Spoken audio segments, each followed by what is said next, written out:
तो रूस और यूक्रेन के बीच जारी भीषण जंग का असर सूरजमुखी के तेल के व्यवसाय पर पड़ रहा। युद्ध में उलझे होने के कारण यूक्रेन सूरजमुखी के तेल की सप्लाई नहीं कर पा रहा। तो युद्ध के बीच जैतून का तेल उत्पादन करने वाले देश आपदा में अवसर तलाशते नजर आ रहे हैं।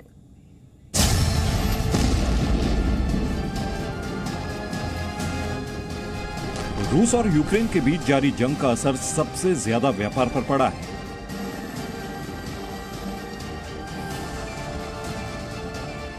यूक्रेन में उद्योग धंधे ठप पड़े हैं, बाजार तहस नहस हो गए हैं, तो सूरजमुखी तेल का व्यापार भी घाटे में चल रहा है। यूक्रेन पर रूस के आक्रमण से सूरजमुखी के तेल की आपूर्ति कम हो गई है। स्पेन के बाजारों में तेल की कमी को देखते हुए बिक्री को प्रति व्यक्ति 5 लीटर तक सीमित कर दिया गया है। यूक्रेन से सूरजमुखी के तेल की आपूर्ति न हो पाने से रेस्टोरेंट और होटल संचालकों की मुसीबतें बढ़ गई हैं। तेल की कीमत बढ़ने से रेस्टोरेंट मालिकों को काफी नुकसान उठाना पड़ रहा है। Pues el plan sería freír con oliva, no hay otro, porque otro aceite yo es que la verdad es que no me gusta, o aceite de oliva o este। सूरजमुखी के तेल की आपूर्ति न हो पाने से कई देशों के व्यापार पर असर पड़ा है। तो दूसरी तरफ जैतून का तेल उत्पादन करने वाले देश आपदा में अवसर तलाश रहे हैं। स्पेन जैतून के तेल के निर्यात के लिए बाजार तलाश रहा है। स्पेनिश सरकार सूरजमुखी के तेल की कमी को जैतून के तेल के जरिए पूरा करने में जुटी है। स्पेन के कृषि मंत्री लुइस प्लानस ने एक इंटरव्यू में बताया है कि वो सूरजमुखी के तेल की कमी को जैतून के तेल के जरिए पूरा करेंगे। En España tenemos ese consumo de botella, que es el primero que nos puede preocupar, que está garantizado porque lo que nos pueda faltar de girasol।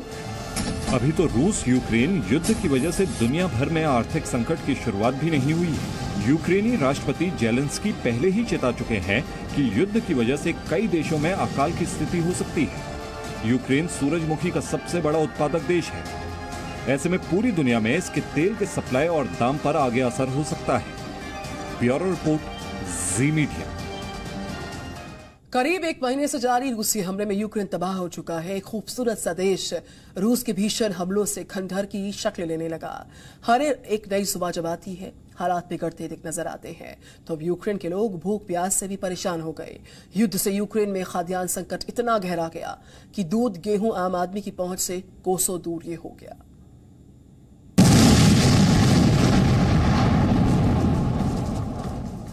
जंग लड़ रहे यूक्रेन में खाद्यान्न का भारी संकट।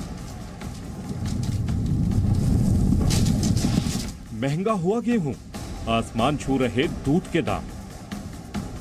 बढ़ती कीमतों से यूक्रेन में आम आदमी परेशान। जंग से बचे तो भूखमरी मार डालेगी। कुछ ऐसे ही हालात हैं इन दिनों यूक्रेन में। आसमान से तबाही बरस रही है तो पलायन कर रहे लोगों के सामने अब खाद्यान्न का भारी संकट खड़ा हो गया है। दूध और गेहूं की बढ़ती कीमतें आम आदमी को तिल तिल रुला रही हैं। रूस की गोलाबारी से चारों तरफ तबाही मची है तो दूध और भोजन के लिए मारामारी है। युद्ध के बाद से गेहूं की कीमतों में करीब 70% की बढ़ोतरी हुई है। राहत की बात है कि भीषण संघर्ष के बीच यूरोपियन यूनियन अब यूक्रेन की मदद के लिए आगे आया है। यूरोपियन यूनियन ने खाद्य कीमतों में जारी बढ़ोतरी को कम करने के लिए 500 मिलियन यूरो की मदद करने का ऐलान किया है। यूरोपियन यूनियन ने यूक्रेन के किसानों को सूरजमुखी और गेहूं की पैदावार बढ़ाने में मदद करने का भी ऐलान किया है।